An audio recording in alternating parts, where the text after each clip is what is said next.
Go. In 5. And 5.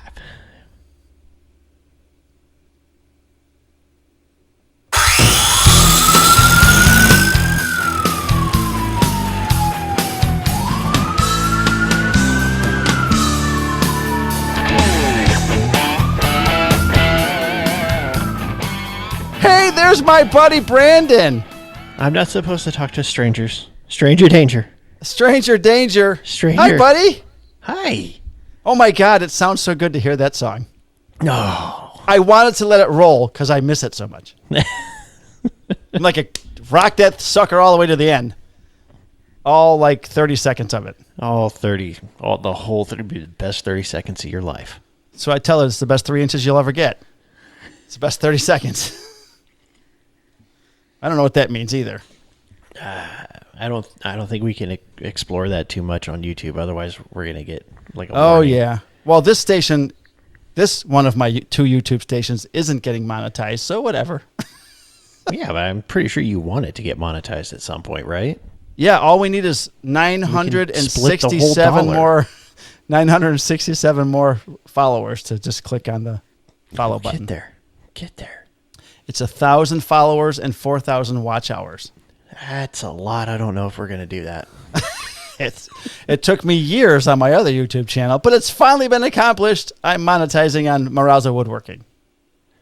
So thank you to those of you who have looked at my videos and I subscribed. have. I actually have an idea for you for a YouTube video.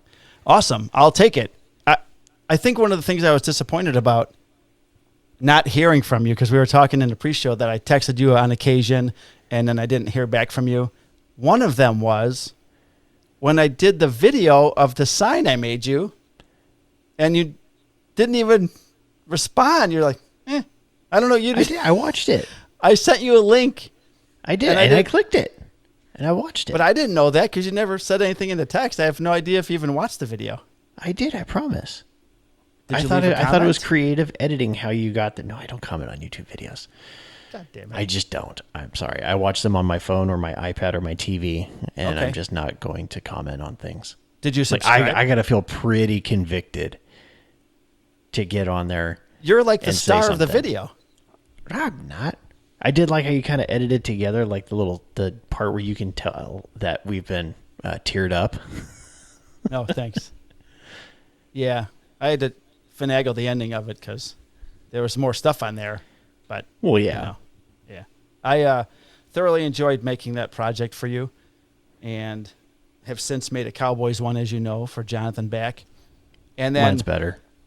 yours is better. It's the first one. Infinitely better. And I was up in Boise this past week with Uncle Harold's, and I went to go see Doug Valesh of the Holesworm and his wife Gabby, Paint and Thread, and we started talking about licensing stuff. You know, we're making things that has licensing to it, and they both suggested I take those things, those signs, and one made for you and one for Jonathan, off my website. Yeah, because So- the NFL don't play games. Yeah, Have you looked at the licensing requirements for the NFL? No. Because I have. Yeah. No one else is taking shit off of like eBay and It's stuff. They're all depressing. selling. I know. I don't get how. Well, I guess it has to be brought to somebody's attention first. Yeah. But dude, like, to get an NFL licensing license, License. Yeah. yeah, you have to be in business for so long. You have to show that you've done like X amount of sales, and it ain't like a low dollar amount. No, I'm sure it's hundreds of thousands of dollars. If not Yeah, more. I think it's like minimum 100K or something like that. Okay.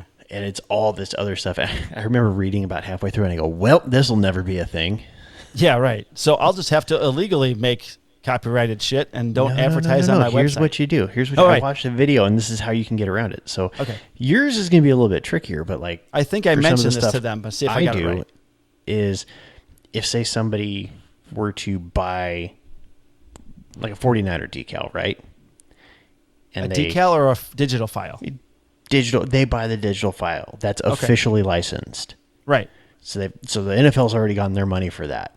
and then they provide that file to you and say, hey, can you put this on this thing that you, right. Yes, I own this.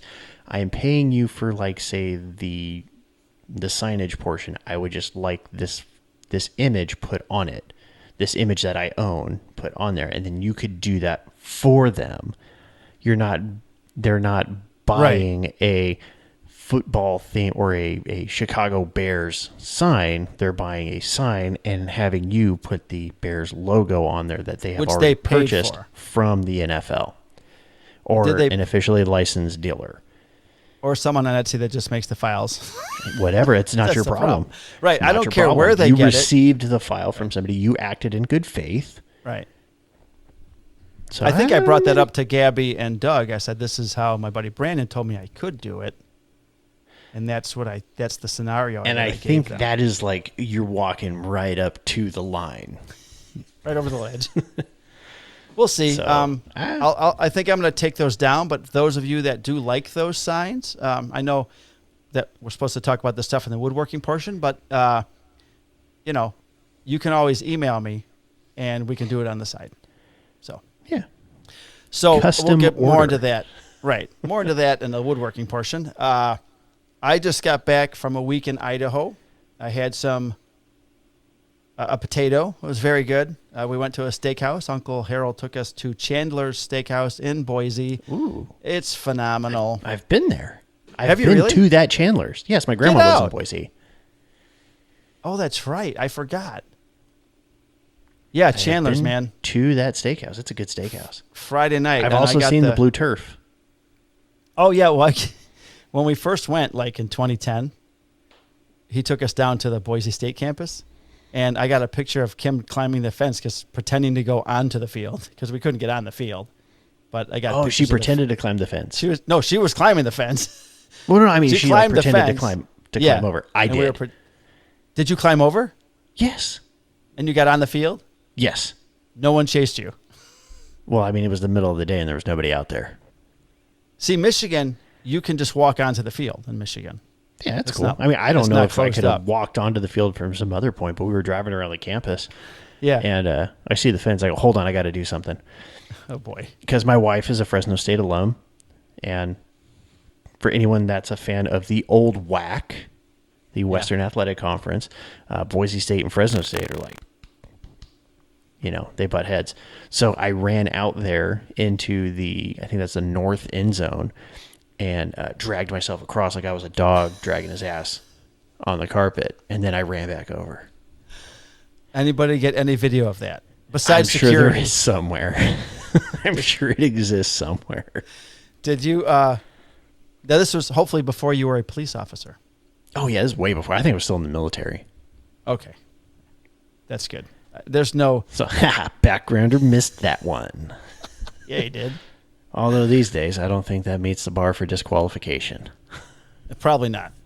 I had to take a picture of my steak and send it to my friend Dan because in the past year, he's a steak guy. He said he wasn't going to let me come and eat steak at his house because up until last year, I would like it like medium well. And he said, you're not going to eat a steak in my house? That's medium well? No. So now I ordered this filet, medium rare. Okay. Oh, my God, dude. Yeah. It just melted in my mouth. Yeah. Well, oh, yeah. He started making me convert last year, and then every time I've only done it because I don't go out and, order fillets like this all the time. So maybe I've done it 8 times in a year. And I send him a picture every time. So... And it's late, Friday night. We're an hour behind, but I know he'd be up because of, our schedule. So I send him a picture and in a text message, and he text messaged me back. He's like, my boy's all grown up. And I'm like... Correctly ordering steaks. Yeah, I said, making you proud. And then he sends a Ron Burgundy gif. Ron Burgundy shaking his head. And so the steak is... I'm going to actually send this picture to you right now because... Dude, this was an amazing steak. Great. Now I'm going to be hungry. Yeah. Oh. So when we did okay, that. I'm barbecuing tomorrow, so. Oh, you lucky dog. I actually, I have Doing tomorrow pulled night pork. off, so.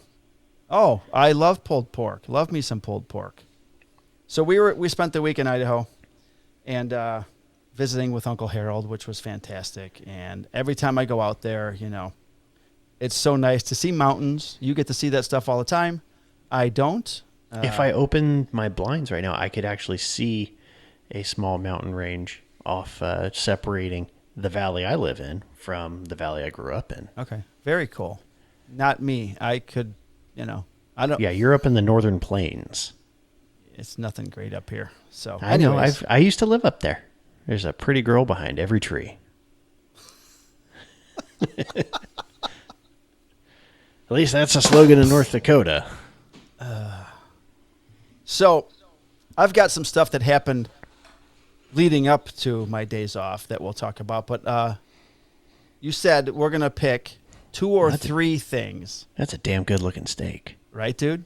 It's way redder than I thought I'd ever cheesy eat. potatoes? You got the cheesy potatoes? Actually, I split a 1-pound potato, baked potato, which I should have eaten the whole thing by myself. And they bring you all the sides of the bacon and the shredded cheddar and the sour cream and the butter and stuff. I hurt myself. It was so good. And then goat it's okay. You're on cheese. Yeah. Now I have to run. I got to start running. Goat cheese, cheesecake. Ooh, Holy that's different. Shit. Oh, my God. Was it good? Oh, it was amazing. Okay. Had caramel on it. And all right. And then I bought a new suit. But we'll get into that. A new suit? Suit. Did you have a Sam Union? Did you have a stroke? Tom. You said stoot. I said suit, but I mumbled. You said stoot. So while I was actually, we're getting ready to take a trip for a week out to Colorado. Gonna smoke some weed. I mean, I could do that here, dude. Oh, okay. Point taken. No, my one of my younger sisters is graduating from high school. So we're going to fly out for that and all the festivities. Because our trip last time to Denver was at least the flight out was an absolute nightmare. And basically cost us a day. So we're going to go back and we're going to try it again. I remember. And I have a flight story when it's my turn to talk about my week. Oh, good. So, how was your week? Or how was your my week? Last and month? what was the last month like at work without talking to me about some cool shit going on? Yeah. So, oh God, where to start? Well, I have a recruit for this rotation. All right. She's in her 3rd phase of training. That's gross, Mike. That's like rule number. Actually, the very first thing they said in the FTO school is once the door closes, he goes, "All right, rule number 1, don't fuck your recruit." Yeah, and don't make hourglass signs with your hands. Apparently, I don't know what I did wrong with that. Everyone looks the same in a belt and vest. Nobody looks good, body wise. So, anyways, you got a new recruit. Got a new recruit. She's very soft-spoken, so sometimes it gets very quiet in the car. What'd she talk like? Yeah, she kind of like that. It's really quiet. There's been a handful of times like you are going to have to use your big girl voice on this call because I've dealt with this guy. He's not nice. You keep pointing. What's up? Because she reminded me of the young black girl in Police Academy that couldn't talk loud. Oh, yeah. Yeah. So that's her. Yeah. All right. So if people need to know what you're talking about, I forget her name, but now I have to look it up later. Anyways. No, you keep talking. I'll find it. Okay. So I had her then like a couple weeks ago. I stood in for an FTO and had another recruit who was like, she's a Marine Reserve and she was down to try to find bad guys. And this one, like, she makes car stops to make car stops, and she found a parolee at large on Friday night. Giddy up. Mike, would you like to know what he was on parole for? Murder. Attempted. Did he come from Cook County? He was not successful. No, he actually came from the town I live in. Oh, okay. I was talking to her afterwards. I go, "Hey, when did you know you had a good stop?" She goes, "When I went up to the car and I could very easily tell that he was decked out in Norteño tattoos." Like, cool. You want to know when I know you made a good stop? She goes, sure. I go, when the car was registered out of Hollister. She goes, Really? how'd you know that? I go, because there's only two reasons people from Hollister come up here. One, we're a cop and we work here. Two, we're a gangster and we're coming up here to do some stupid stuff. She goes, oh. I go, yeah. I feel sorry for the brother who borrows his brother's car because he's like a school teacher. He needs to get supplies, but he lives in Hollister, so then he drives to your city to get some school supplies. And if he drives all the way up there to get freaking school supplies instead of like the 2 or 3 other towns that he would have to drive through to get there, then he deserves to get pulled over. He deserves everything that happens to him. That and the car was expired since like 2020. But they're gonna say COVID. It's COVID. Yeah, I don't have to get my registration. I was like, it was COVID. It was because of COVID. We had really hard times. I'm like, I don't care. Right. Get out of the car. Yeah. So that was a really good one. And then we had a case that made national news. We had a 3-month-old baby kidnapped. That originally we thought was just a stranger kidnapping, which I was talking to Annie about it, and she's like, that. So it didn't seem like that happens. I go, no, it's stranger stuff. Stranger cases and anything, whether it's a sexual assault or kidnapping, are super rare. And it turns out that the friend of the grandmother was in on it. What the fuck? And was kind of the point person. So, but it has a happy ending. It took 20 hours, and basically every detective at our department working 30 plus hours straight. The baby was found 20 hours after he was taken in good health. Thank God. Yeah, so, I had texted you in reference to that because you had sent me a message that you should see all the reporters sitting in their cars out here. Yeah, no, I was walking into work. It was the day that we found him, and they're all sitting in the parking lot, texting, like typing away on their computers and writing up the story. And this was after the press conference of like, hey, we found him. I'm like walking through. I'm like, hey, I saw you. I know who you are. Don't look at me. Put the camera away. The character's name was Laverne Hooks. Laverne Hooks. Okay. Hooks. Yeah. So that's what I'm going to start calling her this week is Hooks. Hooks. And then she's not going to get it. She's not going to get the reference because she's 23. Yeah, well, just tell her, call her Hooks. And then after a while, she's going to ask why. And then you tell her, watch Police Academy. That's one of the assignments I'm giving you because see if it's any really how your Police Academy was. Watch it for overtime. Yeah. Even my boss would have I think, a hard time approving that one. Speaking of my boss, he actually sat me down and had a pretty good conversation with me. We had a case where some random dude, like, I don't want to say attacked because attacked implies that the suspect got the better of the off-duty cop, and that was not the case. But he basically laid in wait and attacked an officer while he was off duty. I didn't know he was a cop. Oh, I think I read that. Did I read that? No, that didn't make the news. This was just some jackass that was inside of a restaurant. Okay. Gets into some verbal argument with our off-duty guy and then goes outside the restaurant and waits for 20 minutes for him to be done, then comes out and starts the fight again, throws punches. They tussle back and forth. We get called. We fly down. And basically, the suspect's injuries were a facial fracture. Good. And the off-duty officer just had a bone bruise to his hand from breaking the guy's face. Did he use like a... You're not supposed to punch people with a fist because you can... Yeah, I think that's what he did.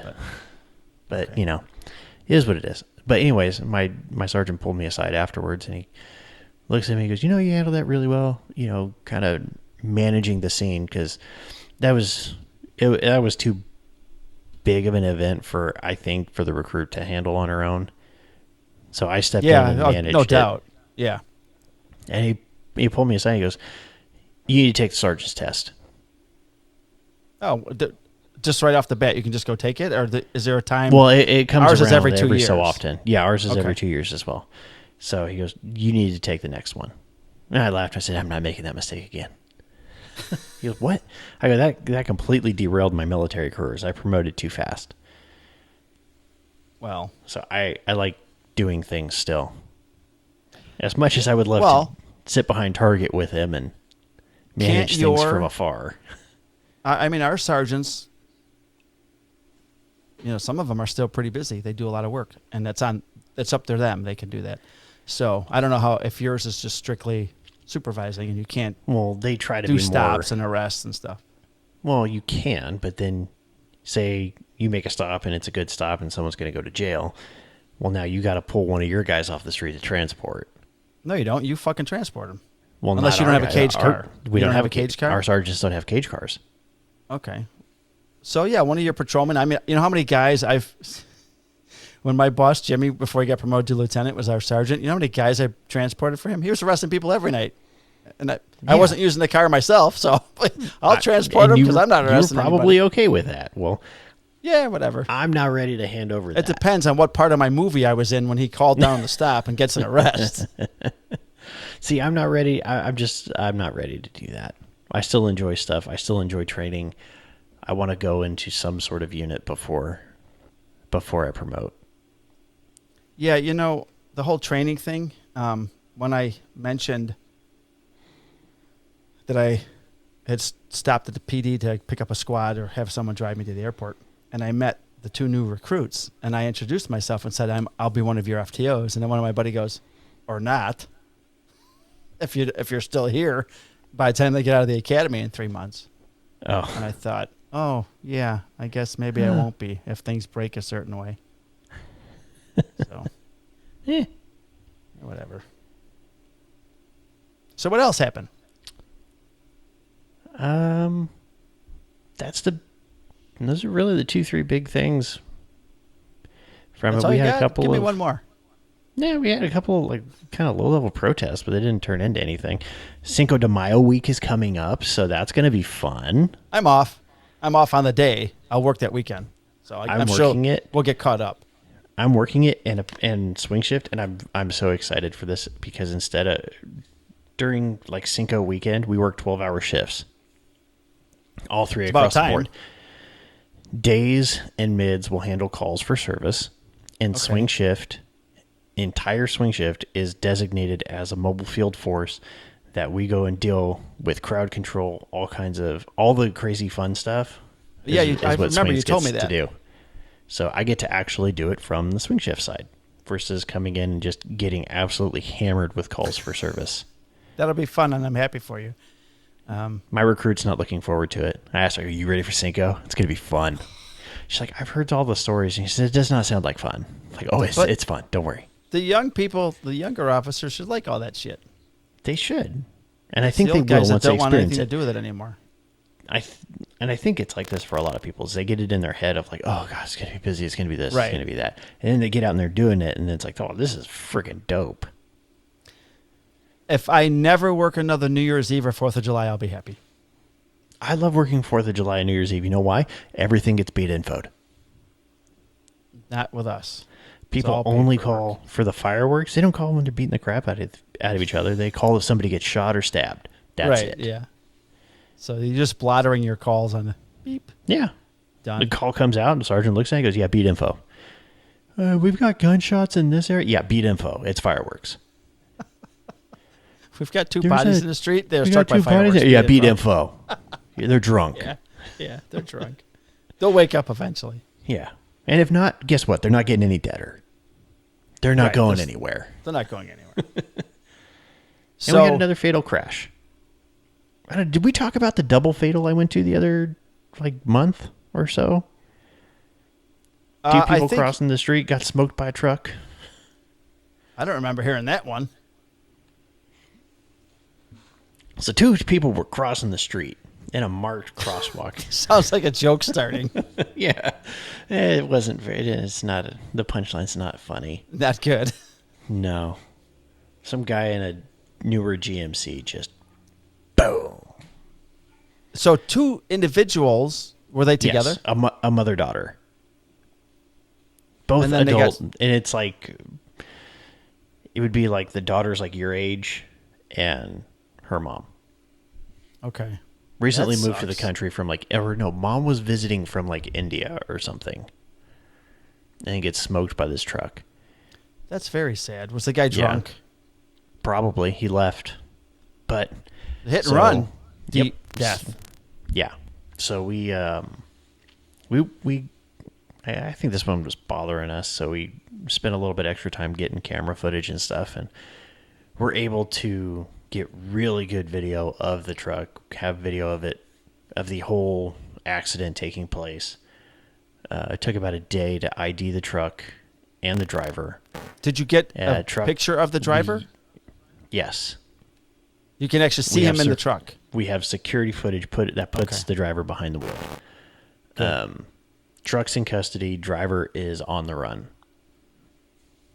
Hispanic guy? Yes. See. He'll be back soon. That's where I would go. Actually, no, I'd go to Canada because nobody expects you to go to Canada. But he might not have a passport, so he can't get into Canada. Nah. Just cross the border illegally. It works at both ends. Aren't they really do they have...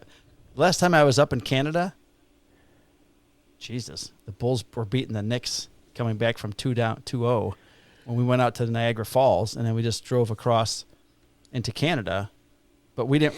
Passports weren't required, so I think there were still border agents there. Yeah, they just have like little outposts. What's the purpose of your visit?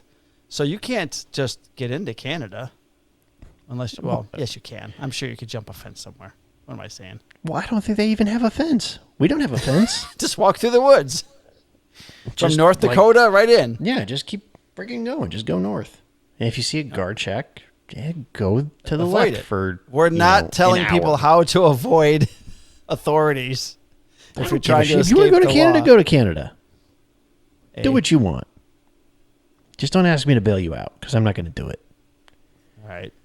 I've been warned. I technically didn't go into Canada. I went into this weird international territory. It's called the International Peace Garden. It's on the border with the U.S. and Canada.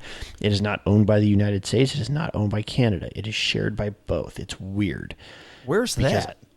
It's on the border of the U.S. and Canada around. I'm heard getting that part. there, all right? It's in North Dakota, like somewhere around the Botno area. Okay. Super cool. Tons of flowers. Really nice to go to in the summertime. They have actual steel from the Twin Towers in a 9/11 memorial that's there, and that's really cool or really powerful to see. But yeah, you didn't need a passport to get in there, but you did need all your identifying information to come back into America. Oh. So when people ask me, have you ever been to another country? No, I've never been to another country. Oh, so you've been in America the entire time? No, I have not. You're a dick. And then I just stare at them. Because I've never heard of that place before, ever. Neither did I. My wife found it online, and she goes, hey, we should go to this International Peace Garden. I said, what the fuck is that? She's like, well, it's on the border with Canada. I go, so we got to go into Canada? She goes, no, we don't go into Canada. Well, then where the fuck are we going? It's like an international territory. What the hell? That sounds made up. Right, it does. I went and looked it up. It's actually designated as an international territory. There's part of it that like you actually go into like Canada. You go north of the border into Canada, and there's a part that's south into America, but it's neither country has like territorial rights over it. That's pretty cool. It is pretty cool. So we spent a day there one time and then came back, and now I understand why people just run across the border. It's just a pain in the ass to get back. Hey, if they're running across, they don't want to come back. Well, I mean, they were coming back into America. I mean, not if they're like running people just from run across America. into America. No, nobody runs from America. As screwed up as we are, we're still better than everything else out there. Yeah. So how was your month? All kinds of shit happening in my house. So I have other stuff, but it has nothing to do with work. It has to do I with know. wood That's and not epoxy. important. Okay, I'm going to ask you a question. I'm just going to touch on. I'm going to touch on. I got in another chase. You had another one? Yeah, and what got I didn't into even you? call it in because the rookie was driving, and he saw Cherokee SRT, and they've been used. Those are the vehicles that these guys are using. They steal them, and then they come and do bad things. So the boot went and got into a ghost pursuit. Nice. Yeah, Nice. he's like, "You want to call it in?" I'm like, "No." What do we? The guy was so far ahead of us. You're supposed to do that. We drove past the car. It was pulling out of a parking lot. I thought I might have mentioned this to you, but it's on my list. Honestly, I don't remember, man. He saw the Cherokee, so he flips a bitch, and the guy just beats it, man. Punches He's doing like 90 northbound on one of our big roads, and then so the kid's going, and then the guy turns eastbound. By the time we turn eastbound, the guy's almost at the next intersection to go northbound. We can see him make the turn, but we're nowhere, and we're moving. That's when he goes, "You want to call us in?" I'm like, "What do you got?" "I don't know." I'm like, just go. Maybe we'll find him. He'll crash or something. We'll figure something out. We end up chasing. We go north. We go to the next town. We're coming back westbound. And then we get into the town that's just north of me, and we hear on the state band, ISBRN, State Police Band, that they have a chase from their city southbound on one of our main thoroughfares that's on the west side at 110 miles an hour chasing a black Jeep. I'm like, that's the motherfucker right there. And that's how you do it. Yeah, and they ended up chasing him into the city, and then they got away. But anyways, some guy comes into the lobby and wants to file a report. He's locked out of his Facebook account from some woman. So this guy tells me he's a police officer, and the rookie's taking the report. So I'm sitting and listening. And I want you to tell me if you think this guy's a police officer. Not only does he tell me he's a police officer, he tells me he's a Chicago police officer. So I don't think he's a police officer, Mike. He meets some chick online. Solid. And swiping right. She says she's got a business proposition. Yeah, she does. And in order to make this business proposition successful, she needs $8,100. Well, she needs money, and then she's going to invest it, and then he's going to get money back. I mean, it sounds legit. I mean, all businesses need startup money. Throughout the day, he's promised a $12,000 return and gives her $8,100. Cop, no cop. Mean, that's stupid. How old is this guy? Because that's going to factor into it. He's got to be close to 40. Not a cop. Fucking A, not a cop. He's too old. I could understand like a rookie doing that. Or but some why? Dipshit in their 20s. Because they're fucking retarded, Mike. I don't see any cop doing that, but whatever. I do. I see plenty. I would hope not. Given the shit I've seen the last month, man. Yeah, right. Every single time that I say back. There's nothing that is going to surprise me, motherfuckers go and surprise me. Yeah, every single time. Stop saying it, dude. Oh my God, I'm done. I want to say, Dad, nothing surprised me. No, I can still be surprised, apparently. So the rookie got in a fight with a woman, with my partner, Thru. That was fun. And then on a Friday night. Yeah. Okay, good. On a Friday night, I get a call. I'm the East Zone. North of me is a city where I work security in, and they have professional sports teams and stuff. They also have a large outlet mall, a fashion outlet mall. I would think that they would also have just regular malls, too. Well, they have strip malls, but this is a huge mall, like high-end stuff. Ah, all right. So I get a call to go to someone's house that's on the north side of my town, and it borders that town. You can walk from, there's a fence up, but just north of these houses where I was getting dispatched to is the mall. Okay. And I get a call of someone pounding on a house door, asking to be let into the house because there was a shooting at the mall. Actually, the dispatch said they tried to force their way into the house, and they said there was a shooting at the mall. And I said, have you heard anything from that city that there's been a shooting? No, we're trying to. We're trying to get information. No, we're working on that. So we don't share a band with them, or we can't even monitor their band, which is fucking stupid. So I fly up to this street, and I go to the guy, make contact with the homeowner, and I said, listen, man, what's going on? And at the same time I'm talking to him, my boss goes to the mall, and sure enough, active shooter. Oh, shit. Yeah. So my boss is up there. My commander, or my lieutenant, who was my sergeant, and he got promoted, my buddy Jim, he was on vacation, but he happened to be in the PD in this plain clothes when the call came from Rosemont. Oh, shit, I said the city. Anyways. It's okay. You don't work there. Yeah. That there was an active shooter. Jim grabs a squad, all of his SWAT gear, fucking goes. He's not even on the clock. He's going. Yeah. So he gets on the radio. An active shooter is our Super Bowl. We talked about this after VTA. Right. He's going in, and he calls me on the air. I'm up north there now, and he's like, go to this street and this street and protect this southeast corner of the building and make sure no one comes out or whatever. There's fucking people running everywhere. People coming out, running, screaming. Stop, no. Oh, yeah. So. Jim, I can't do it. The best part, so there was an active shooter. Okay. There's one dead guy and 2 females that were struck. The best part about this story is what I'm going to tell you now.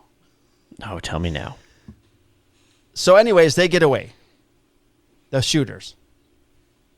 They get away, and we're all still locked down the mall, and people are getting interviewed and all this other shit. So I find out later who the, air quotes, victim is. Okay. The next day I come in, and there's a thing up on up on our board from the detectives. So the victim, last year, it'll be 2 years in this summer. It'll be 2 years. So maybe 20 months ago, I get a call of a crash, a hit and run, where the guy brandished a weapon and then took off. And then the car ends up. Oh, I'm sorry. Danny got that call. Hit and run at a gas station. Guy brandished a weapon. 2 minutes later, I get the call of a hit and run up in the subdivision where the guy came around the corner, struck a truck, and then supposedly he was still in the car and threatened somebody with a weapon. I show up on that call, and I end up getting in a foot chase with this guy, and I got him at gunpoint under a porch behind a house, and he's behind some garbage cans, and he's not listening. He's not doing anything right. I can't shoot the fucking guy. So he ends up like running around the corner. He had maybe about 15 yards on me. I had him at gunpoint at about maybe 10 yards away. He bolts around the corner. I chase again. One of our other guys comes around the other way. He goes through a yard. We end up fucking chasing him. He gets away. This is the victim. He's a fucking piece of shit gangbanger that I was chasing, right? That Could have night. saved his life if you just caught him. No, because what would I? He'd be out. It's fucking Cook County. Hey. So here's the story. He's walking through the mall with his girlfriend. Doop-a-doo, and he sees some other shitbag gangbangers, opposite gang, So he takes a pistol out that has a laser on it, and he does this. He like lasers them from like down by his waist, pulls out and lasers them. On the video, the guy who got lasered steps behind a post, pulls out a gun, comes out, shoots the motherfucker 10 times. Well played. Well played indeed. He's got a case for justifiable homicide. He might. I feared for my life. Yeah. So I shot him. Yeah. And so, at most, he'll get weapons charges for hey, I carried a concealed weapon illegally. And he's a felon, though, so. Nah, that's problematic. That's an issue. So we had small issue. Drew had to handle a 13-year-old who was sexually assaulted. That sucks. Yeah. And then the other night, before I left for vacation, actually, we get a call at the McDonald's of a guy in a car, 4 guys in a car, threatening someone with a gun. It's my call. I wasn't too far away. I spin around. It's like 1 o'clock in the morning. I pull into the lot. The drive-through window's on the east side of the building. I pull in from the west side. And then Drew pulls in behind me. We're the first two there. And we come around the corner. There's a long line of cars. And it's a white fucking Audi. It's all dark tint. And we don't have our lights on or anything, but we pull in the parking lot. And I can see the vehicle, and there's about 4 cars ahead of it and a number of cars behind it. And the passenger door opens, and some guy's like, looks like he's vomiting out the fucking door. And he closes the door. And Drew can't get a plate, so for some reason he shines a spotlight on it. And I go, oh, here we go. So I fucking put my spot on it, and now it's on. Now they know. Now they know. So this is one of the, for all my fellow law enforcement brothers like you, this is how not to do a felony stop. So Drew lights him up, I light him up, and then Danny pulls in the lot. And I walked up to Dan's car. I'm like, all right, what do you want to do now? Because they know we're here. There's fucking cars everywhere. It's like, let's go. Let's roll. Now, another guy was taking a shit, and the radio doesn't work in the basement at the PD. He has no idea what's going on. There's only 4 of us on the street. He's just sitting there with his phone, just scrolling, just fat, dumb, and happy. Looking at Reddit or whatever. Reddit porn, which I just discovered. So anyways. Which, by the way, in other news, huge fan of Reddit. Apparently, I know why. So now we got to do this felony stop on a car that's all blacked out with 4 suspects in it. And we get the plate, and it comes back to someone who has a valid, what we call a FOID card, and a valid CCW. So I'm on the left driver's rear of the vehicle with my pistol. And I'm like in front of the car who's behind there's a fucking line of traffic waiting for burgers. I can just imagine the person rolling down their window and going, excuse me, officer, I just need to get up there. I need to get my burger. My food's going to get cold and I need it. So here's my phone. I'm posted back here on this car. And then Drew and Dan. Drew's doing all the voice commands. Rear passenger. Everyone, show us your hands. So we got hands out the window, all 4. We can't see in. I'm literally like 13 feet from the fucking front door. And I really got nowhere better to go. So we call the back passenger out. And Drew's like, walk backwards. Keep coming. Step to your left. And I look, I'm trying to watch the door. And then he says, step to the left. The guy's fucking standing right next to me. This is a horrible fucking felony stop. Danny grabs him, fucking cuffs him, looks at him and goes, if you fucking run, you're going to regret it. Stand by the squad. So he puts him by the squad. Dan's car, he was boss that night, no cage. My car's way over there. Drew's car's way over there. So he just rests him up against the hood and tells him, don't fucking run. Second guy, and the driver's side passenger, we have to make him climb. He can't come out my side because the fucking building's right there. He can't open the door. So now he has to climb over the back seat, and now I don't know what he's got with him. We can't see him. But he's like, yes, sir, yes, sir, yes, sir. We get them all out the same way. Driver has to come out over the front, and I'm the whole time just waiting for someone to come out with a gun. We get them all out. No guns. They might have said something to somebody at some point. The caller left. He didn't even fucking stick around. That's how important it was to him. It was so important he left. Yeah, right. This is like 20 minutes it takes, right, to get these guys out. And the driver's like, I'm not mad at you guys because you guys are doing your job. I mean, he was really cool about it. He goes, but my fucking food's cold. And I go, hold on, man. I feel you. I know the manager. First of all, as soon as we start saying, drivers, show us your hands, they fucking locked that driver's window. They had gone up to the driver window by then. They were at the window. So the kid Connor, who's an idiot that I always talk about at McDonald's, he fucking locks the window so no one can get in there. So I go up. I asked them if they can remake their food and stuff. So they remake their food. And then we ended up not having gotten shot or had to shoot somebody. And we all have to do these use of force reports because you fucking pointed your gun at somebody, Yep. So we go to the station. Ours is really, really simple. You just click a bunch of boxes. Oh, ours is manually. You fill shit out on paper. Well, that sounds awful. So we're doing that. And here comes the fourth guy. He walks into the squad room. We're all fucking right. And he goes, the fuck are you guys doing? Oh, we just did a felony car stop with 3 guys while you were taking a shit. Thanks for asking. It's like, what? It's funny. The warning reminded me of the guy with the broken face. So he has to go to the hospital, and he's getting discharged. He's ready to go to jail, and he's handcuffed to the bed. The other hand's free.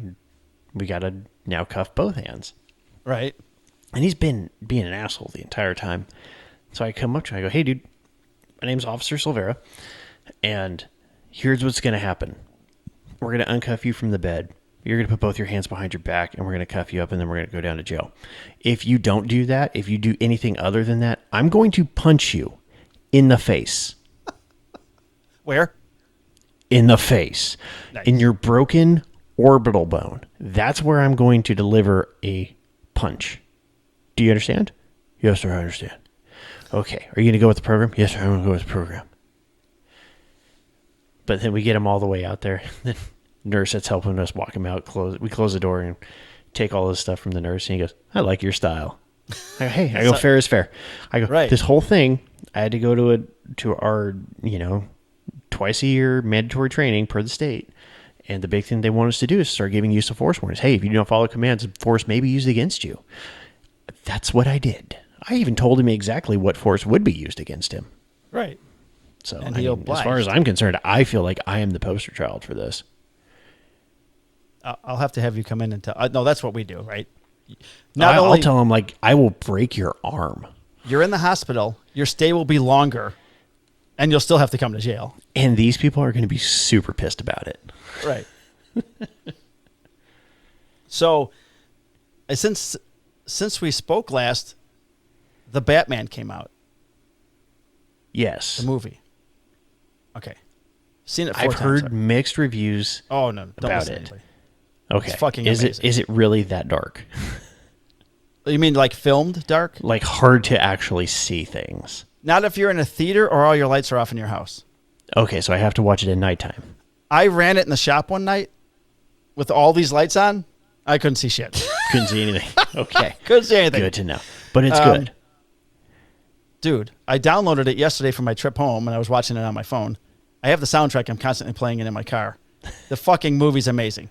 Okay. And I logged into my HBO Max account at work while on break. Mm-hmm. Because Thru hadn't seen it yet.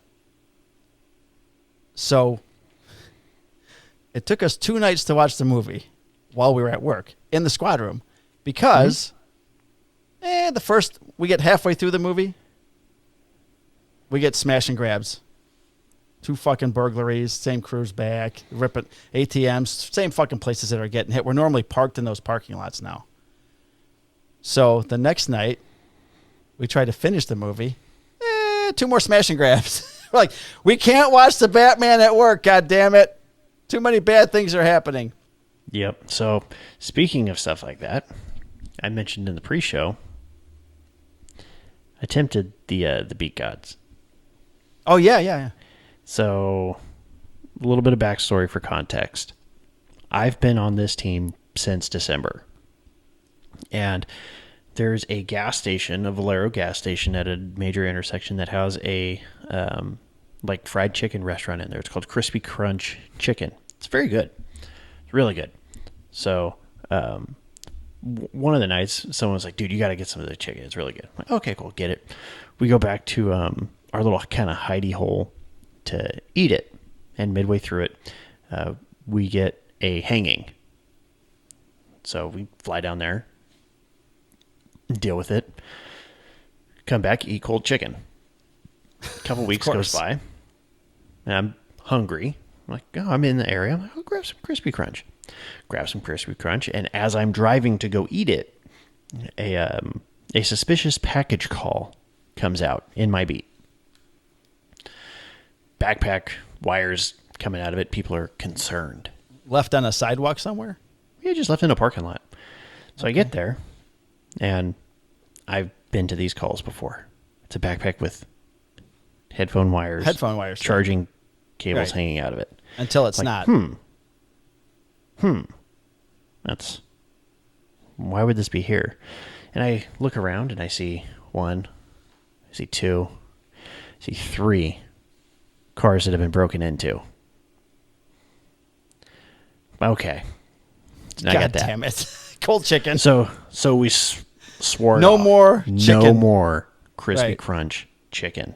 We can't watch the Okay. Batman either anymore. I'm like, okay. So, earlier this week, one thing, my recruit doesn't eat. Like, if I say, hey, we're going to go get something to eat, she'll eat. But doesn't But she if bring anything? No.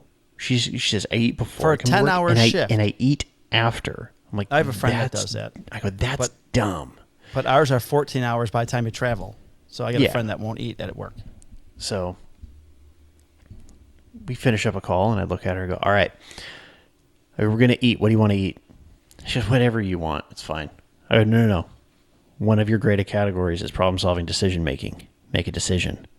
And me and my buddy start listing off all the different places that we could go to eat. I go, if you don't make a decision, I go, we're going to tempt the beef odds and we're going to go to Crispy Crunch. And Don't do it, man. And she's like, that's fine. We can go to Crispy Crunch. I'm like, God damn it. You could have said Popeyes. Popeyes is literally 100 feet from us. Apparently you have no Chick-fil-A because you would have made her go there. Yeah, if Chick-fil-A was in our district, we'd be going there. Right. So we go to Crispy Crunch. And we take it back to our little hidey hole. And I eat the Crispy Crunch. Finish it. And I have this brief moment of Euphoria. It's going to be okay. Right. It's going to be okay. You remember that officer fight I told you about where the off-duty officer got attacked? That was it. That came out. While as I'm throwing the box away, and everyone's like, God damn it. Like, really? We're like, okay, I'm sorry. It's my bad. It's my bad. If you think about it, it's really the recruit's fault because she didn't make a decision. So, I mean, it's in my beat. I got to take the paper anyway. So, all right, let's go. We're no longer allowed to watch Law and Order. Any kind of cop show. Any of them? No, none of them. Remember, we used to watch Live PD? Nope. Yeah, can't watch no, Live you can't PD. do that. Not even though it's not on anymore. We can't. There's a British version. They have a British. Nope. Really? Can't have. Yeah, no cop shows whatsoever or Batman can now be on our television. Good to know. We'll get fucked and have to sit through 4 hours of ridiculousness without getting a call. But God forbid you put the Batman on, you're not going to finish it. Can't do it. Can't do it. So that was it, man. Just tons of, smash and grabs. Oh, the last thing. I put a note on here. All right. Mike Let's get Hunt. through it. Mike Hunt? Mike Hunt. The name Mike and then Henry Followed Union by the word hunt. Norotom. Back in the day, when Yeah. The Simpsons first started, right? Has anyone seen Mike Hunt? They call the bar. So anyways, the reason this name's on my phone is I now do the red light tickets. One of the guys that does the red light tickets. This fucking guy, Mike There's a guy Hunt, with that name? he drives a white Ford Fusion at all hours of the day, runs the same fucking red light, and I got him like 15 fucking times. Nice. 15 times. And his plate comes down southern Illinois, which there's no way he lives down there because he's not in the neighborhood that much if he lives down in southern Illinois. So I don't even know if he's probably not even paying these fucking tickets. But every time I sit down to open up the queue for red light tickets, everyone looks. I go, hey, there's Mike Hunt. There he goes. Another one. And another Usually one. like Control F and then just type in hunt. What the fuck? All right. All right. I had to cough there for a minute. So had a lot of fun the last month at work, doing a lot of stuff. And, tomorrow would have been my retirement day. But then you But it's decided not to? Yeah, we'll talk about that in a minute. I didn't decide not to. I'm just still working. There's a difference. But remember we said we were like 2 to 3 things? Yeah, We're got at 2 or 3 like things. Well, no, we're done. 37. Okay. While we were gone, unfortunately, 15 officers lost their lives.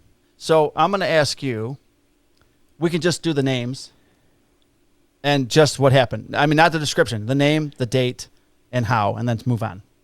And if everyone wants to know more detail in reference to the calls and stuff, they can go on to the Officer Down Memorial page. I think look that it would up. be fantastic. Just All quick. right. Yeah. Name, date, because it's sad enough as it is. gunfire, COVID, Right. car wreck. So we're gonna do that. If that's good with everybody else, then you can't have a say because you're just listening and not participating in the show. Anybody opposed to this? No? Good. Okay. Okay, good. Oh, and now hold on. So while I'm waiting, because my second computer just went off the page where I was on for the last 3 hours saving it. It's just an image of a cat hanging onto a tree saying, "Hang in there." Hang in there. All right, here we go. Wait, not yet. Nope. Nope. Almost. Here we go. There it is. There it is. Cue sad music. Oh, that was very well timed. Good job. We're a team, man. The Pennsylvania State Police in Pennsylvania, Trooper Martin Francis Mack III. End of watch was March 21st, 2022. Cause was vehicular assault. Now, real quick, I read this one first. This guy makes a traffic stop of some woman, suspect DUI. They get a call of a pedestrian in the roadway, and they got to go help some pedestrian in the roadway, who's more important than the woman they just pulled over, apparently. So they leave her. They go to deal with the pedestrian in the roadway, and while they're dealing with him, this fucking bitch drives around 2 squad cars and kills him. And it was the woman that they pulled over, suspect DUI. Hey. Okay.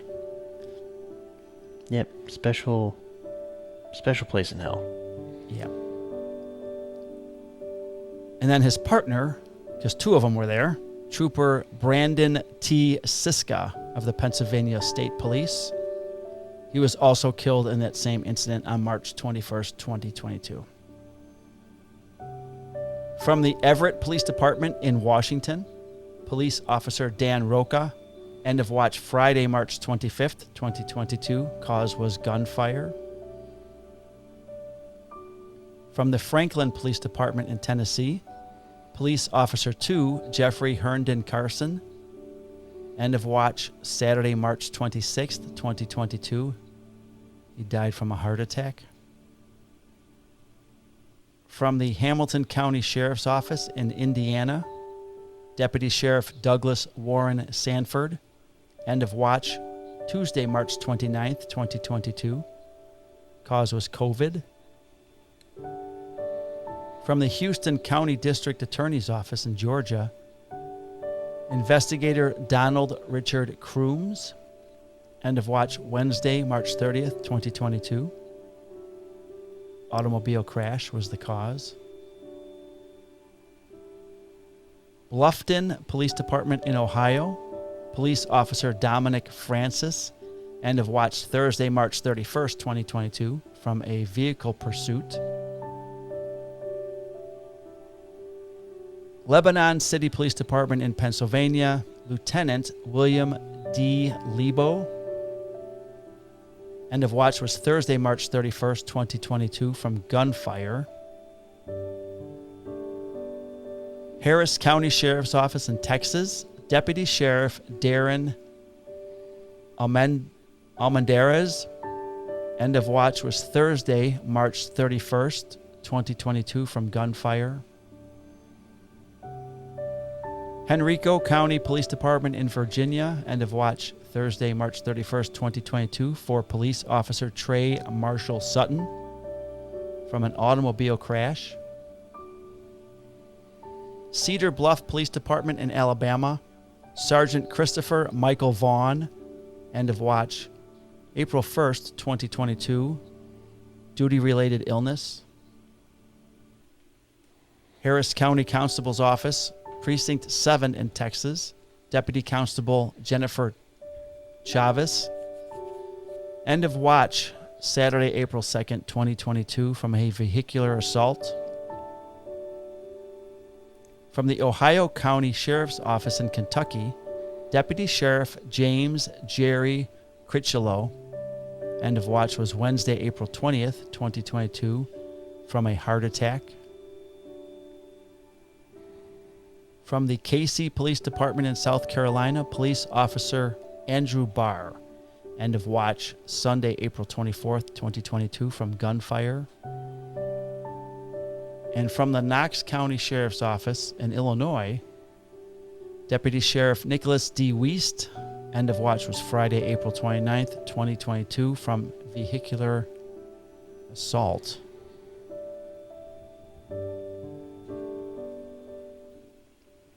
That's way too many, man. Yeah.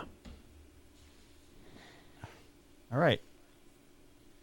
So we can transition from that sad shit To less sad shit. to less sad shit and scary stuff and woodworking stuff and personal happenings. Yeah. So Let's what's do going that. on in Let's your talk shop? about our wood. Let's do that. I went from 6 to midnight like that. Okay. Yeah, you did. I have that effect on people. It's all right.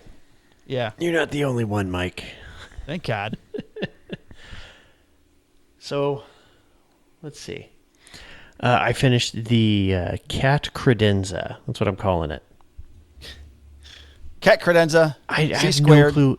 I have no clue what the fuck to call this thing. It's like a giant cabinet. It's like a coffee bar, except one side is open and it's supposed to house a like litter box. So, and the thing that it's modeled after is called a coastal credenza, but I think that was just like the theme of that particular one. So I'm calling it a credenza. Any doors? Yes, 3 of them. Does the cat open a door himself to go in it? No, there is one panel, one of the end panels does not exist, so the cat can just come in How fancy. from the side. And then the front of it is just some doors. So you can get in there to clean the cat poop. Okay. So I finished that. It is completely done. I used wipe-on poly for the very first time, and where has this been all my life? I haven't used it, but people swear by it. Oh my God, it's great. It's so great. Like, if you don't, like, it, so for some things, like, yeah, it is good to spray things. It's so much quicker. But the paneling for this is basically this, I don't even know what the hell to call it. It's like a particle board kind of thing, but it's got a paper on it for the, to show like pallet wood. Okay. It's not So like a that's very thin veneer? Yeah, kind of. It's kind of like that. I think it's like an 1/8 of an inch thick. But it's actually paper. Like the pallet wood is printed on paper that is stuck to this thing. You can get it for like $30 for like a full size sheet at a Home Depot. And it stains? I didn't stain it. Oh, all right. You just put poly I on stained the wood around it. it. Okay. But I didn't want to spray because I didn't want to do something to screw up that paper. So I just wiped the wood with the wipe-on poly and left the panels just as they are because I don't want to screw that up. Okay, yeah. And so So- you love that now, so you can just wipe it on. Yeah, so it's fantastic. It does take forever to dry, but, you know. Is it oil-based? Yes. I've looked all over. I couldn't find a water-based one. Okay. So that explains the drying whatever. time. Yeah, so Yeah. I'll use it. But no, I was really happy that that's done. This thing has been a giant, just one big, hey, it's not sad, Mike. It was, yes, it was a pain in the ass, but it's not I was sad. going to clap for you, but the sad music is still playing because we zipped through that portion of the show. So, I don't know what happened. I measured about 8 different times and made the cut for the tabletop. Uh-oh. Go to put the tabletop on there, and it's a good, 2 inches too short. Holy shit. Yeah, not by a little bit. So I'm sitting there going, what the? I lost it. I started throwing As stuff. would I. Yeah. So I took some of the leftovers, cut like a 3-inch strip, and then doweled it to the end because I didn't want to go spend another $35 on this kind of pre-done butcher block. Right.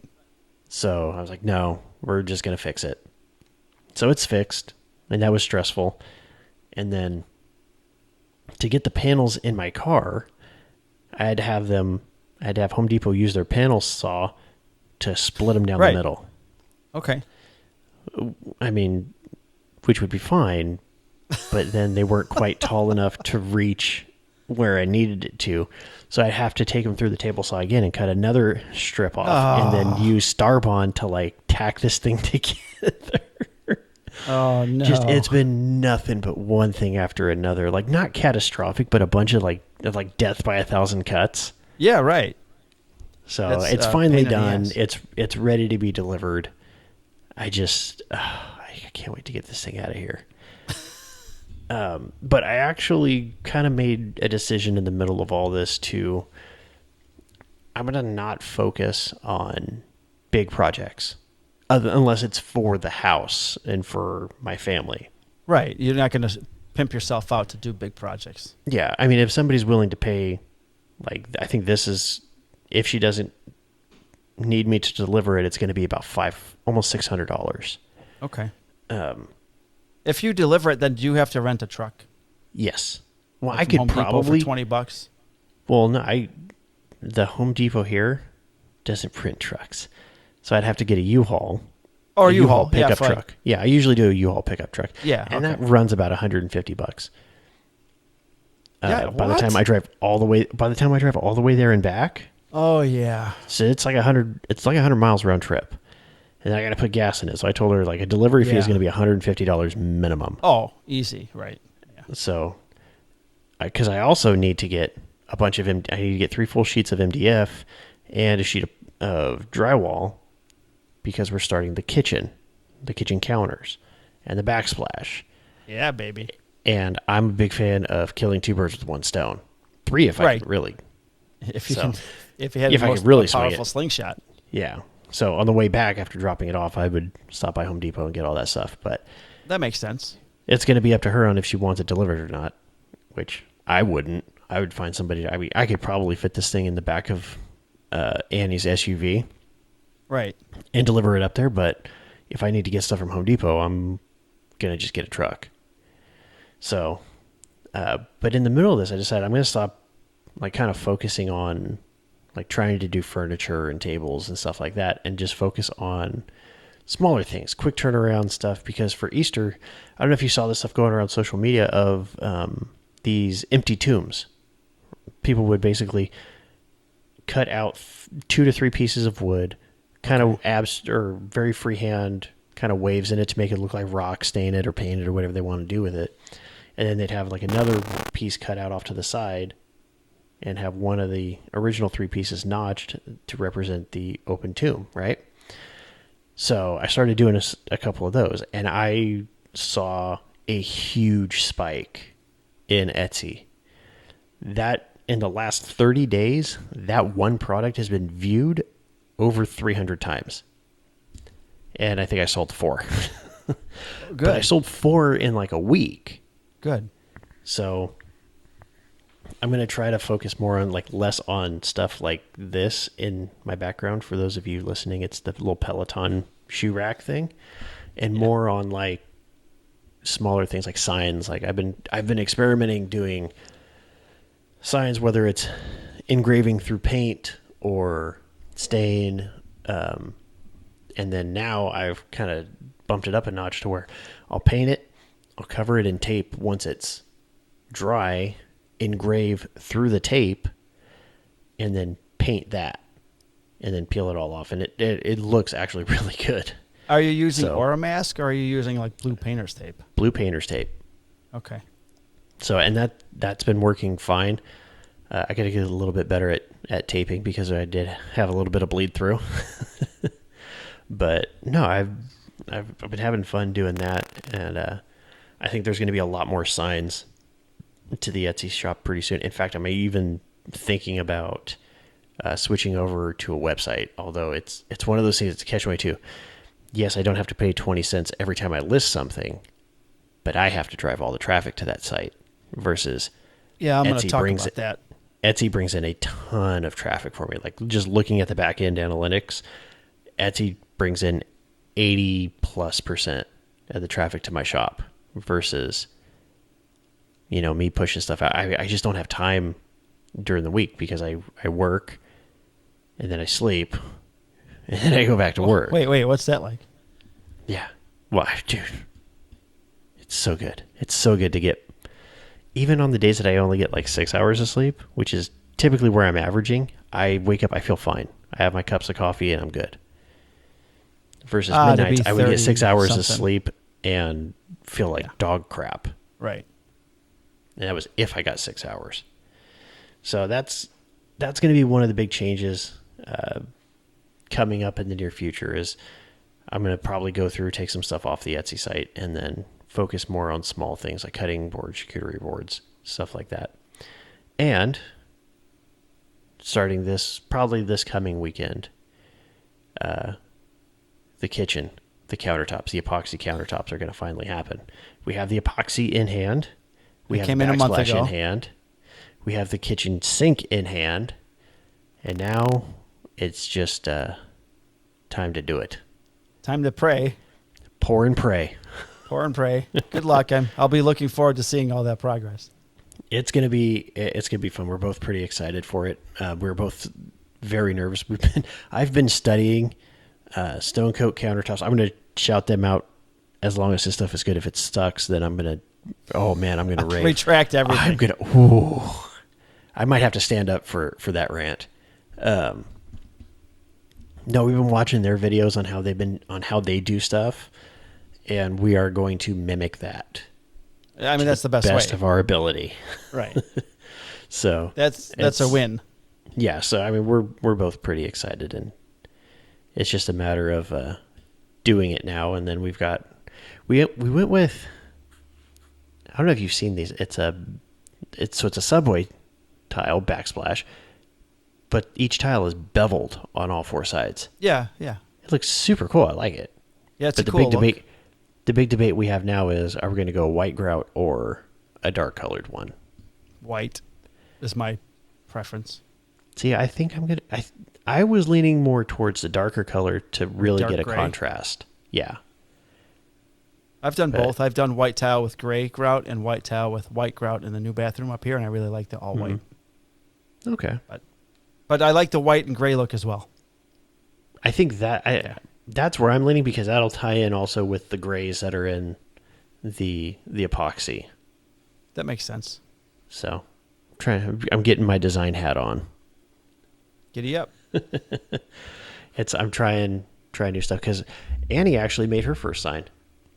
Woohoo! And she had a friend, or she's still her friend, that wanted a Bible verse on a sign.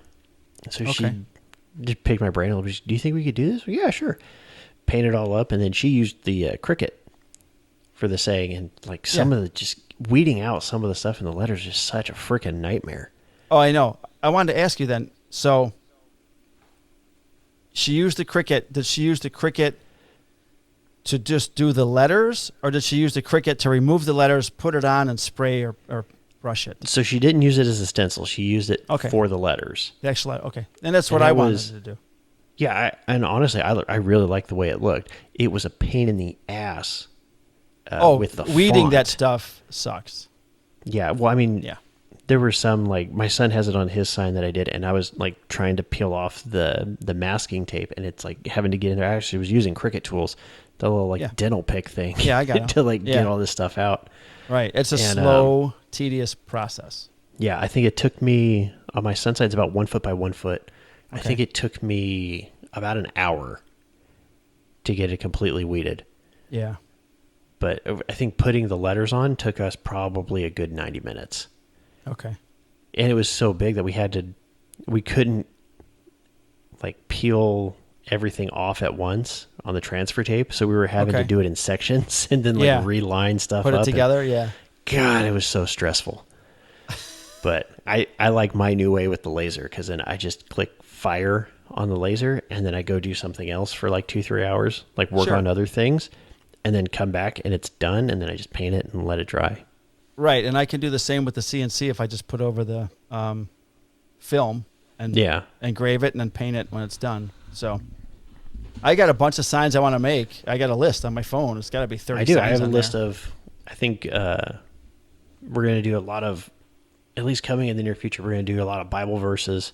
That'll be one option, and then do more kind of like smart ass sayings, or I've seen some pretty cool bathroom ones. Like one was a, hey, like, I see you forgot your phone. Here's a word search.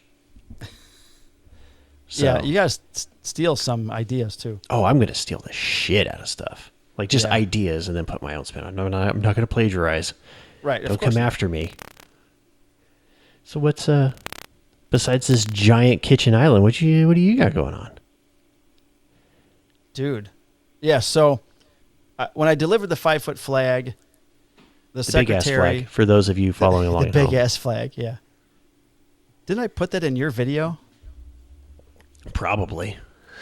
One of the videos or reels I did of working on that of working on your San Francisco 49ers sign. I put an arrow and A big ass flag. That's a big ass flag because it was in the background. So the whole island thing. I don't know if I mentioned it last time we talked because it was a month ago, but I delivered the big ass flag, and then the secretary said, "Hey, our kitchen guy quit, or we had to fire him. Would you be interested in making a custom kitchen island for me?" And like an idiot, I said yes. Yes, Because I would love to. I like taking on huge projects that I've never done before. Now, So do I. That's why I keep building freaking furniture. right. I actually want to build furniture, but part of this build is I have to install this too on ceramic tile, which is going to suck. Because I did it. I installed an island in my last house in the kitchen on ceramic tile, so I know how to do it. It's just I just don't like doing it. Yeah. But so I needed to get the wood for this project, and I was going to use Baltic birch, and I priced it out that way. And then Baltic birch, after Russia invaded people, it went up to $160 a sheet. In So- Soviet Russia, birch ply you. Yeah. So I That's switched. the best I could do.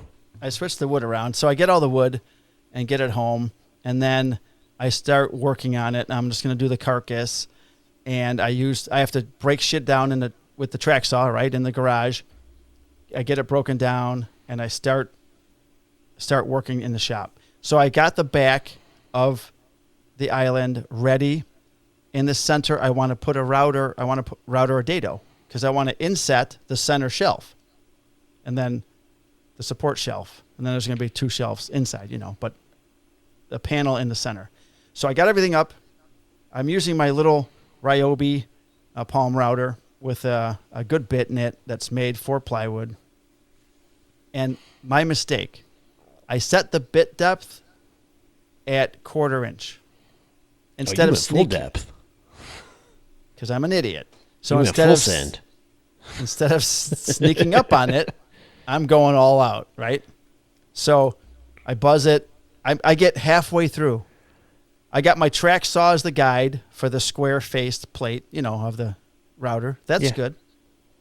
It doesn't really like eating into this plywood for some reason, so it's making noises, and then it starts shaking a little bit, and then boom! Fucking bit comes out of the router, goes through the fucking back of the Jeez. back panel, hits the fucking table, and shoots off somewhere. They had no idea where it went. Scared the shit out of me. It ruined a sheet of Ugh. plywood. The whole sheet. I'm like, son of a bitch. So now I got to go get another sheet of fucking $80 plywood and eat that cost. And the other thing is I need help. So I asked my buddy Marty from Red Lake Woodshop. He actually lives just north of me. So I asked him, he had ordered a t-shirt from me. And I asked him, hey man, you can come pick up your shirt and stay in the shop and visit, but can you meet me at the Menards and help me grab some plywood? He's like, fuck yeah, I'll meet you after work. So he helped me grab the plywood and bring it home. So now I have the new back panel glued up with the end panels. And it's, I'm going to show you these and then in case anyone's watching, I bought a set of 4 of these Rockler clamps. So these black L-shaped things you can use just to square stuff up with clamps. And then if you lay them down and you put them in the base, you can actually lay your panels in here and it gives you perfect 90s. And then at the top, they have these little plastic clips that you clip on the top of the 2 pieces of plywood, and it keeps the top lined up. So I had all that on the bench, and I didn't know if I was going to use biscuits or dominoes or whatever. You have a domino, you should should use dominoes. I should. I just don't know. I haven't done the thing where you line up the domino on the panel and it's exact, I haven't figured it out yet. So I just drilled pilot holes and used Power Pro screws and glue. But now there's holes in the back of the panel, obviously. So I asked screws do that. I asked the client. Now I can fill them with wood filler. Yeah. And before I put this all together, I actually edge banded the end of the big long piece of plywood. And then I was just going to wood fill over that too and sand that down so it looks smooth, like it's all one piece, instead of doing 45s or whatever. So I asked the client, I said, hey, would you mind me trimming the whole thing out? She just wants a plain back on this island. The front will have 4 shaker-style doors. So what I wanted to do was just trim out each corner all the way down and then basically a box on the side and in the back, shaker style. And it would also then cover the screws. Try finding pictures of that. It's almost impossible. I mean, I found some pictures that were similar, but then they do the board and batten look. I think you could find a picture of shaker style stuff. Pretty simple. Well, but there's added stuff in there. I just wanted to show her what hers would look like. And I don't have Fusion 360, where you can design it in there, and it looks like an actual piece of furniture. So anyways, I'm working on that. I could draw paper. It. Yeah. I might still do that. I sent her some pictures that I took off the internet tonight and just sent them to her. I said, look at this picture, but disregard this part of it, something similar. And then she wants posts because there's going to be an overhang. It's only 16 inches wide. So I think her granite top's going to come out 12 inches on each side. And the countertop guy said, you don't have to have posts. But you want posts. At 12 inches, it's still okay not to have them. But she wants them, and then she doesn't. I would like to put turned legs on there. She just wants a square. I would buy them from. I would have quoted her from Osborne Wood Company. Oh, okay.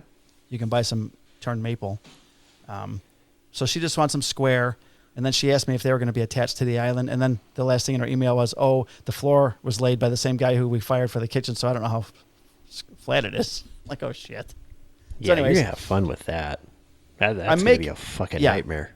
I was making this my only project. So like I think I told you a week ago Monday, I was going to work Monday, Tuesday, be off Wednesday, Thursday, work the whole weekend, leave Monday morning for Idaho. So 2 nights in the shop to work on the island. I get an email Monday night from a copper who wants a flag for a buddy at a retirement gift, and he needs it by Friday, last night. What day do you get this email? I got it on a week ago Monday. So you got it on Monday, and it's needed on Friday. It was needed on the following Friday. So it would have been a weekend, 10 days. I thought it was like you needed it the same week. No. It was needed in 10 days, but I only had 2 shop nights. So usually it takes me 5 shop days to do a flag. I happen to have a flag that was cut and stained, not put together from a previous Blue Line order that never was picked up or even paid for. So I was going to send him a discouraging, like, I'm going to price it so high he won't want to buy it email. You're going to give him the FU price. So I sent them the FU price and said, it might be possible. I have 2 days this week and then I'm on vacation. If you had the patches and so he goes, oh, email, here's all the patches. It's 3 departments. He had them already. I'm like, son of a bitch. And I said $300. And it's lighted, a lighted flag. I usually charge $255 for those. So $300 if you had the patches. Boom, here's the patches. God damn it. Like, okay. Your FU price was an F me price. Yeah. So it turned out that's all he worked on for those 2 days. I texted him Friday, said, flag's ready, meet me at work. Turns out he's a captain of his police department. So he jumped in a squad, drove over in his squad, picked up the flag. He was supposed to have given it Friday night. I don't know. He was going to send me pictures. I got to shoot him an email and ask him how it went. So I got that done. And then, I'm working on the house. So while I was off, before I got COVID, in the week that we didn't record because I was so fucking tired, I put up all the can lights in the house. 16 can lights I put up. in the kitchen, the eating area, and the family room because it's had no ceiling for 3 years. And then I built a soffit over the sink for the drop-down can light. Got all that done. I can't find a fucking drywall guy. I found one guy who said, well, if you hang it, I'll tape it. I'm like, I don't want to fucking hang 22 sheets of drywall by myself. That's why I'm calling you. I don't want to do any of that. He's like, I'm too old, so I can't do that by myself. So I'm like, okay. So then I asked someone else for a phone number. And I found a guy on Facebook, an actual business who's licensed, insured, and bonded. He quoted me $100 a sheet. 4 days, he said it would take him to hang 20 to 22 sheets. 4 days is a lot of... I can't... My wife would have to take off work from home, and then I'd be sleeping above it where he's fucking pounding and screwing in for 4 days. That was not a good... So then finally the guy that does my window tinting, my buddy Fred, he says, hey, here's my contractor's number. Did my house. Give him a buzz. I text him. He goes, I'll get you a quote at the end of the week. That's cool. Weekend comes. I text him on a Friday. He goes, I'm going to be doing quotes tomorrow. Okay, good. Monday, I text him. Hey, man, got my quote? Fucking ghosted me. Ouch. Been 2 weeks. So I still have to find a fucking drywall guy. Whatever. So I got that going on. The lights look great. Holy shit, what a difference lighting makes in a house. I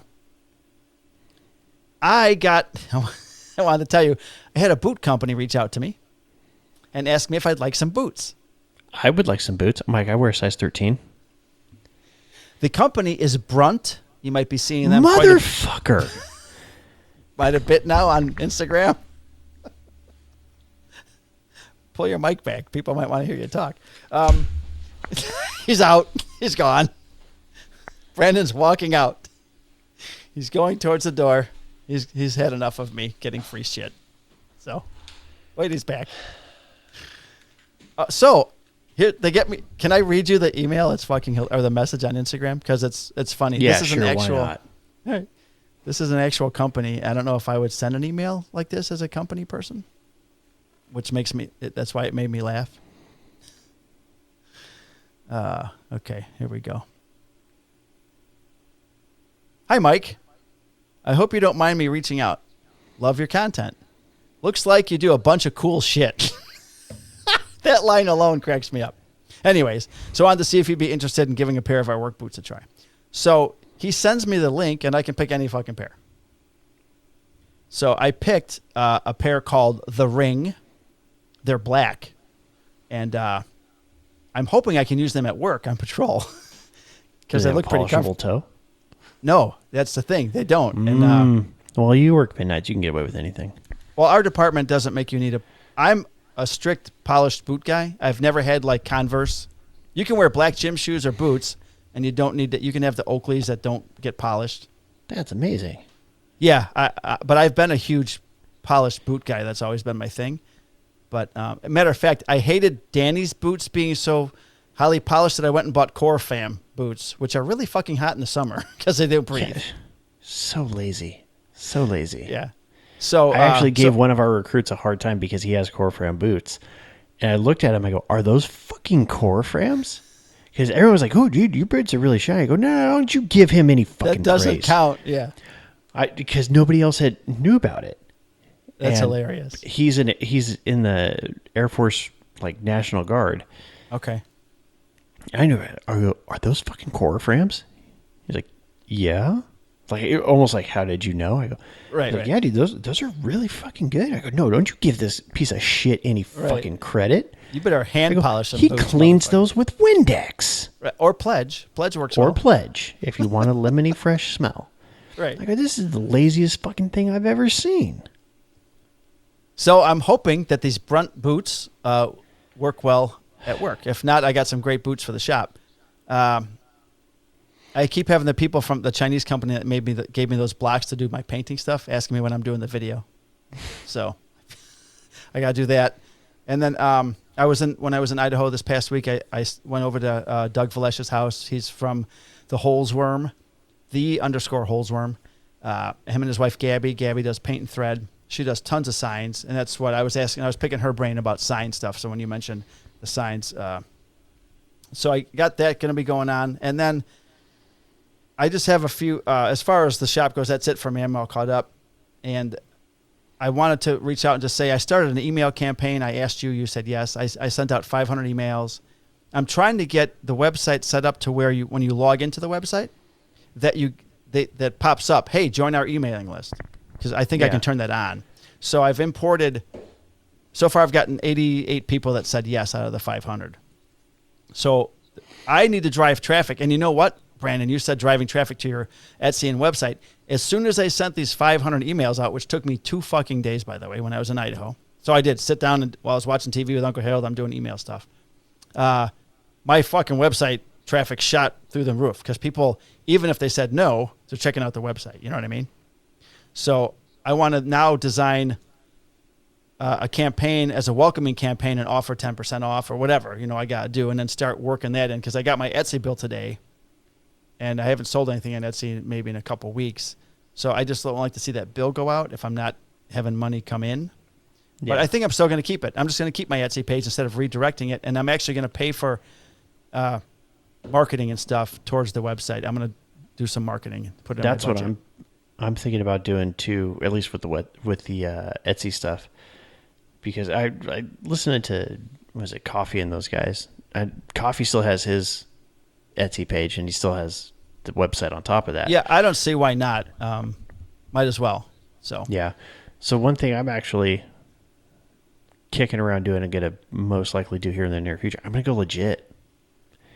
I'm going to actually get like a seller's permit and a resale license. I was going to get an LLC and a tax ID number. So I'm not going to get an LLC because doing things this way with just the home decor stuff, and I don't know if you know this or not, because I need to ask around, but as far as liability goes, if I say make a sign and I put the hanging hardware on the sign and say something happens and the sign falls, right, and causes injury to somebody or something, do I take on that liability?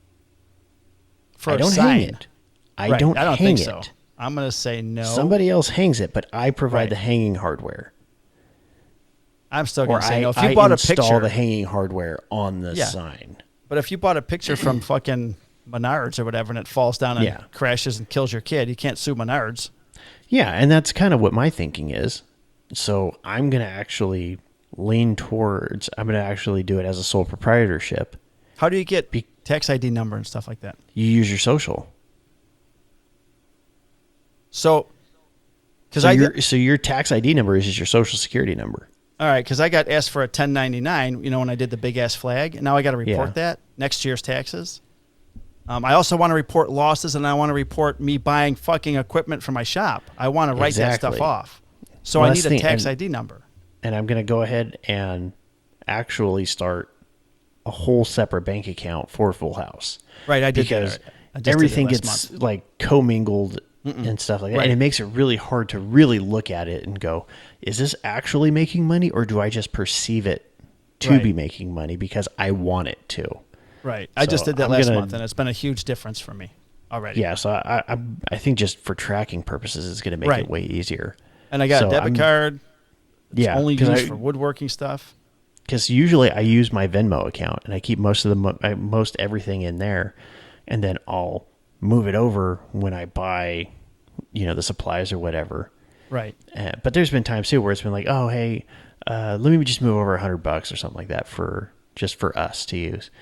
And I kind of want to get away from that. Right. No, you don't want more. Right. Have it completely separate and just see what this can do.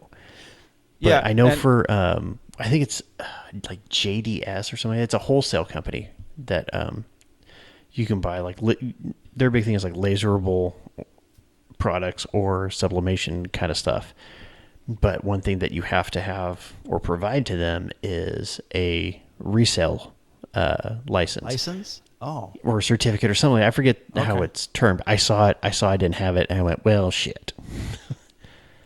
So I want to go a little bit more legit, but I know that I'm going to have to do a better job of keeping track of like sales tax.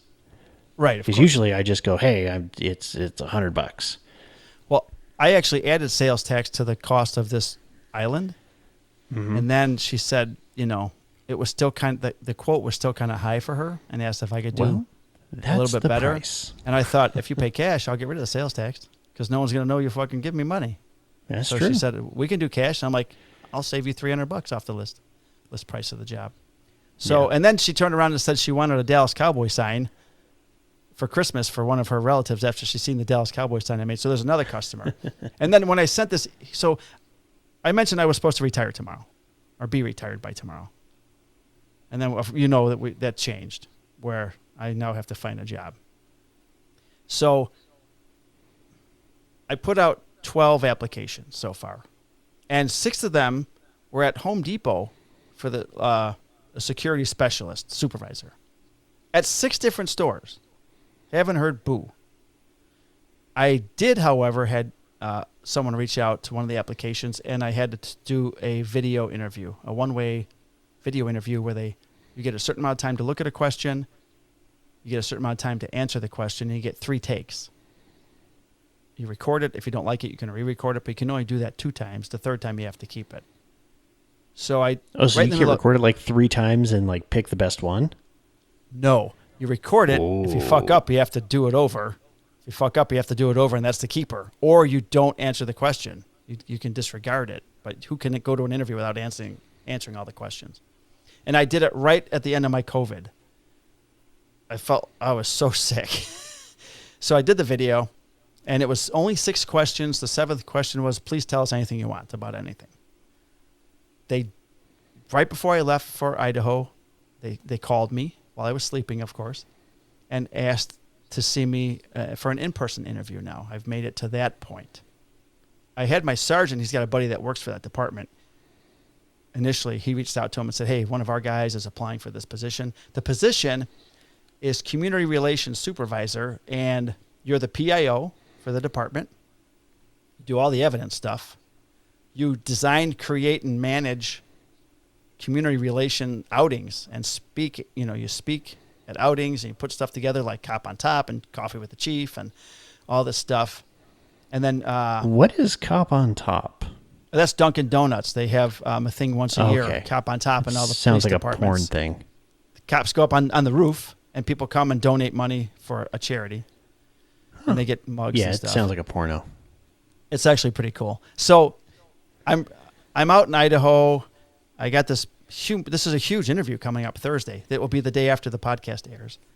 I start scaring myself of interview techniques, and I went out and bought a suit, a new slim cut suit that looks fucking awesome. And then I'm up all night. I can't sleep because I'm on vacation and I'm on a different schedule, and I get all this shit in my head. And I'm thinking about what kind of programs should I present? Hey, I have this idea. I have this idea. I did a lot of research on the city. I see that they just started a Twitter. They have a Facebook page. They don't have an Instagram account. But I guess you would then manage, I know, part of my job would be managing the people that do the Instagram, Facebook, and Twitter, stuff. So I wrote a list of stuff down last night. How about this? And then I research it. Motherfucker, they have it. I want to do this. They got that too. What about this? Oh, they do that. I can't come up with anything that they don't do. This is how well the department is with the community. They do all this stuff. Well, part of it is managing social media. Show them at Marazza Woodworking. I'm going to mention it. Yeah. And then you manage a social media page, sure, and whether or not you like to admit it or not, you are a social media influencer. To some point on a small scale. No. You're minimizing and diminishing. Stop doing that. Sorry. Don't do that in your interview. You walk in there and you go, you want somebody to manage your social media. Well, guess what? You got a social media influencer here. I work with multi-million-dollar brands on a regular basis. I guess that's true. You get sent free shit. So, you are doing something right in that space. So for resumes, and I know when I hear what's going on in my shop, this is part of my life. I know when I went through for my bachelor's degree and I learned about putting together a resume and stuff, it's supposed to be 2 pages, right? 2 pages. My work history, I'm 56. I couldn't list on my resume all my management experience when I worked and managed 2 different McDonald's with a span of control of 40 to 50 employees at each store. All the stuff I've done in management side, I haven't been able to show on my resume. So I went to Office Depot today. I got these packets that you put together, and I was just going to bring like 10. So I have one for everybody that's going to be in the interview, a copy of the resume that they already have, and then the additional information as far as you're saying that, I'm going to add that. Social influencer, social media influencer on this page with this many followers, on this page with this many followers, these brands I work with. Look at how much I would look up Brunt's.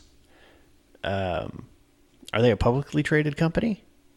I haven't checked that yet, but I will. Stand by. Keep talking about your stuff. Okay. I'm going to look something up for you. And while you're doing that, that's what I've been so stressed about all week is changing careers.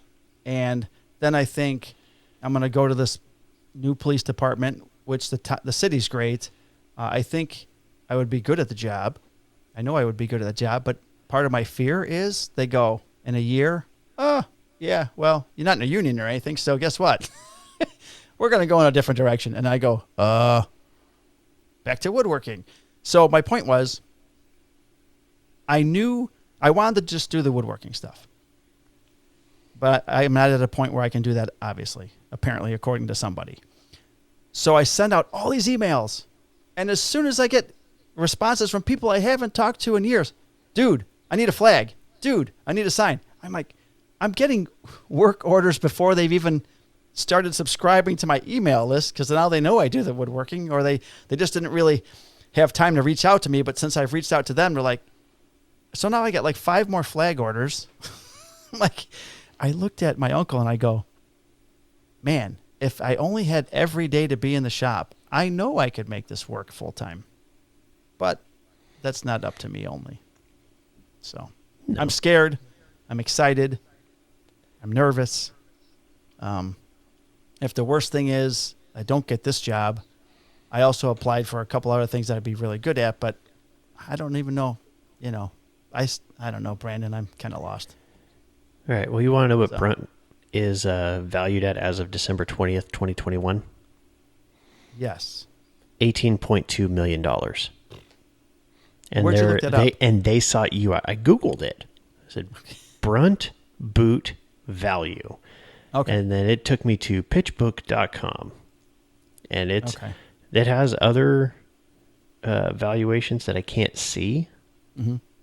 One from April or something that's just blurred out, but it's his last deal. It's worth $18.2 million. So, yeah, that's not terrible. I appreciate you lending that idea to me because... How many times have you worked with Starbond? Yeah, a number of times. Starbond. Exactly. Tight Bond. All these... multi-million-dollar companies. Right. And I didn't think of that, but... That's why I'm glad I actually just threw this at you because, like I said, I can't sleep at night. My mind's racing. Just getting ready for this. I'm better with interview. pumping other people up than myself. The last 2 things I have some house cleaning, and it's because of you.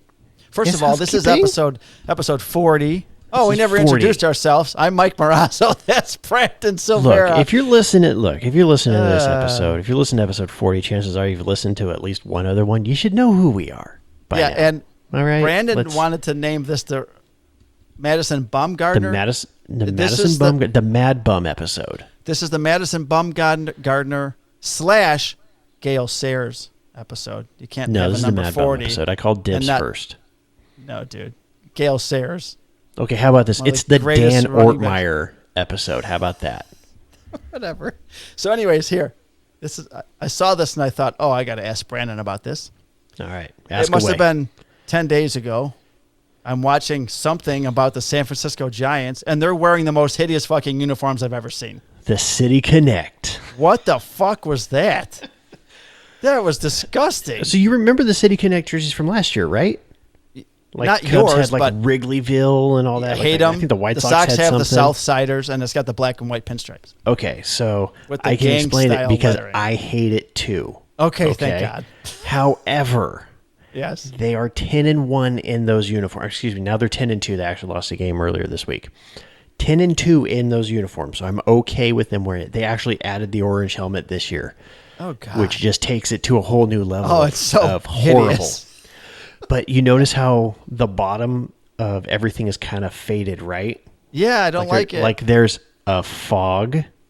Okay, here we go. That's what it is. It's the dumbest thing I've ever seen. I do, however, like the G. I wish they would incorporate that more. Okay. Like their spring training cap, I freaking love. I need to get one. It's because it's just got that G on there. Okay. So. Oh, and I noticed that they have the first female coach in the major leagues. Yes. So. And this is like Congrats her to her. third year. She's the first on-field female coach in Major League history. And I love that because ever since I had my first daughter and now I have two, I actually care about women's athletics because it now directly impacts me and people I love. So I was able to sit there and nudge both daughters and go, check that out. There's a girl coaching first base. Yeah, it's very cool. And they thought my older one, she thought it was absolutely just amazing. The 2-year-old Yankees did not care. She's like, where's the cotton candy? Yeah, fun fact about her, Sac State alum. Go Hornets. Oh, all right. Giddy up. I went there for a little bit. I drank a lot of alcohol I there. figured. I see the Yankees actually have a female manager in their minor league. They do, and I think it's is it high A or is it rookie ball? I'm not sure, but I saw that too. I was like, wow. So that's it, man. It's a long show, but it's been a month. I think we did pretty well.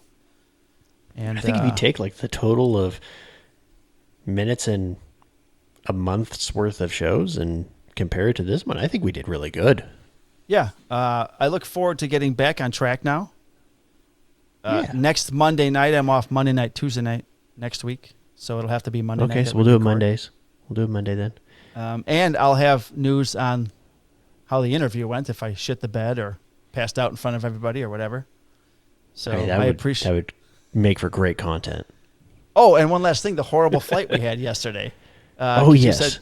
I had a horrible flight experience, and now you have another horrible flight experience because I count coming back from Workbench Con. Yeah, Yeah, right. This was actually the flight. So there was a huge storm in the Chicagoland area. And one of my bosses from the part-time security gig I do, he had actually texted me on Friday and said, "Are you home yet?" And I'm like, "No, we're still in Idaho." He's like, "There's a big-ass storm coming." I thought he meant to Idaho. Not the case. Some huge fucking storm came to Chicago. So we get to the airport yesterday at 10:20 in the morning. Our flight was going to leave at 12:20. So we get on the plane and we're flying. It's fine. Now, my wife hates to fly. Sometimes she takes drugs that were given to her by a doctor to knock her out because she hates to fly. It was so bad one time she had to fly to Detroit for business and rent a car. She took the meds, got in a car, pulled over on the side of the road and passed out in a parking lot somewhere for 2 hours until she woke up. And I said, bold move to do in Detroit. You were driving DUI in a shitty neighborhood. Good job. But anyways, she didn't take the meds. I take Dramamine because I can't shake and, I get sick. Get up in the air. We're flying. We're supposed to land in O'Hare at 5:05. Well, at about 4:30, the pilot comes on and goes, Ding. Yeah. Ladies and gentlemen, this is your captain speaking from the flight deck. Yeah. And I've got some bad news. There's really bad weather in Chicago, and they're letting planes circle, yet we don't have fuel to do that. So we're being diverted to South Bend, Indiana. Like, motherfucker. Go check out Notre Dame's campus. Yeah, not so when they don't let you off the plane. That's a bummer. So we land. Landing's fucking horrible because the turbulence is nuts. Because, weather. Yeah. We land in South Bend. They're just going to refuel and we're going to get back up in the air. I'm looking at the weather map. We land, send a message to the kids, touchdown in South Bend. The kids are like, what Missed the fuck? It by that much. I'm looking at the weather map. I'm like, that storm that's hitting Chicago, it's coming to South Bend. It's heading this way. Right? Quick. And I'm looking outside the window, and it's fucking dark. And Kim goes, please don't tell me that. I said, we're going to have to get out of here in the next 30 minutes or we're not getting out without some bad, turbulence. She starts getting in her mind, it's going to be a bad flight. Well, we're going to crash. Turns out we don't get to, they don't want us to deplane because then we wouldn't be able to get back. So after like an hour and a half, they're like, okay, get the fuck off the plane. You got to take all your shit with you. And then there's a restaurant in there, and because the storm's now coming and we can't get off the ground. So we get off, and there's one restaurant with 2 employees and 100 fucking mad hungry people standing in line waiting to get food. It was horrible. I feel bad for those 2 employees. Oh my God. I gave them a $10 tip. I'm like, they were fucking hustling. And after you put your order in, it was 25 minutes because the one person who was making all the food had to make all the food, and the other person was running the cash register. So that storm came. It was really bad. It passes. We're there for a couple hours. We finally get back on the plane, and the pilot says, it's going to be very turbulent. Now, I've had 2 bad announcements in my flying life. The first one was we went to North Carolina to play golf 30 years ago. We were flying down there, direct flight, but there was weather, so we got diverted to Atlanta. Had to stay in Atlanta overnight, which means 6 hours, go to a hotel, sleep for 2 hours, come back to the airport. When we come back to the airport, they say, well, now it's just a short trip from Atlanta to North Carolina, so they're not going to use a jet. They're going to use a prop job. So we get on this plane that's as wide as the distance between me and you on the screen. That's how big the fucking plane is. There's a seat, an aisle, and a seat.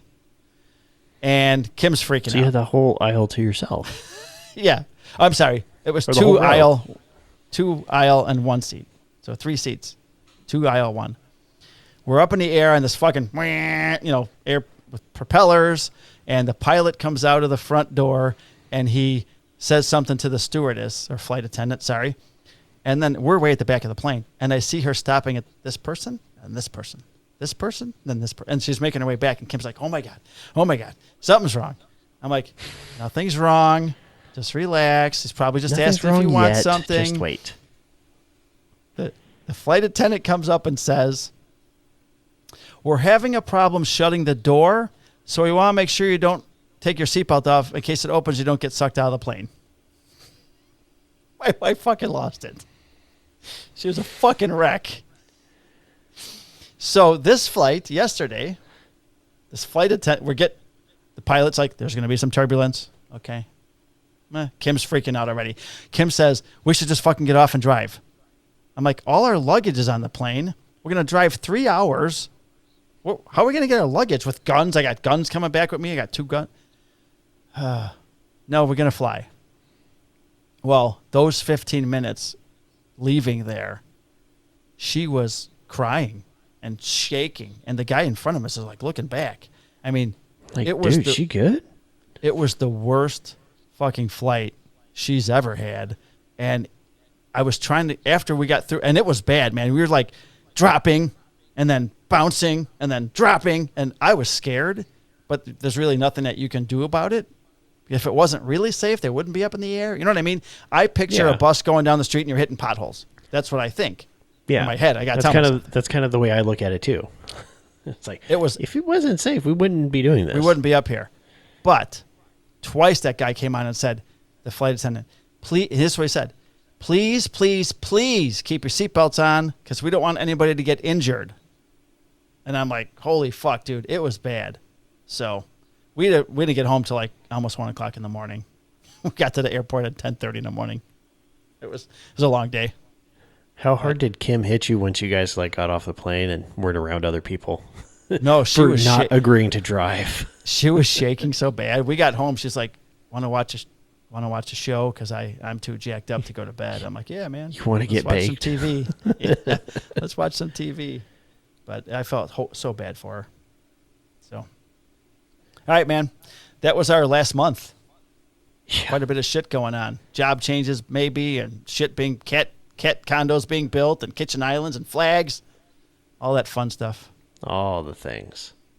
All the things. So this week I'm working. This is my long week, so I'll have some shit that's going to happen, I'm sure. You're going to have Cinco de Mayo. So good luck with. That's actually the day of my interview on Cinco de Mayo. Send your questions to handcuffs&sawdustpodcast@gmail.com. Record a little voice memo and send it. Or you can type it out if you're shy. It's okay. You can also DM Mike at Morelza Woodworking. You can DM me at Full House Woodworking. Or you can DM the show at Handcuffs and Sawdust Podcast. We try to make it really easy for you. I miss David Franklin.